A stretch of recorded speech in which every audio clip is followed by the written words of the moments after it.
প্রিয় মুসলিম ভাই বোন, প্রতিনিয়ত তুমি এই সুন্দর মুনাজাতটি করো।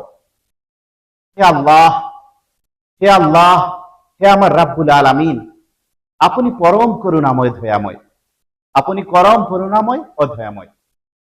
আমি আপনার দুর্বল ও গুনাহগার বান্দা।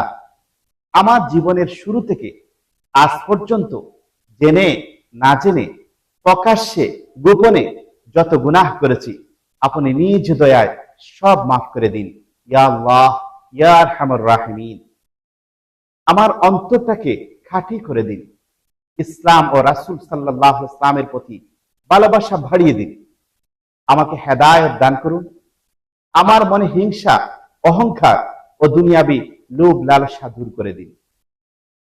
হে আমাদের রব, হে আমাদের পালনকর্তা, আমাদের দুনিয়া ও আখিরাতে কল্যাণ দান করুন এবং দুজকের আযাব থেকে রক্ষা করুন।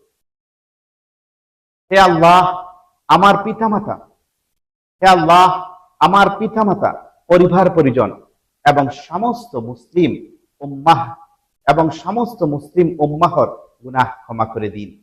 আমাদের হালাল রিজিক দ্বারা ভরপুর করুন। বালা মুসিবত ও বদনজর থেকে রক্ষা করুন। হে আল্লাহ, যখনই এই পৃথিবী থেকে বিদায় নেব, যখনই এই পৃথিবী থেকে বিদায় নেব, ঈমানের সাথে কালিমা পড়ে যেন বিদায় নিতে পারি, সেই তৌফিক দান করুন। আমিন ইয়া রাব্বুল আলামিন। আমিন।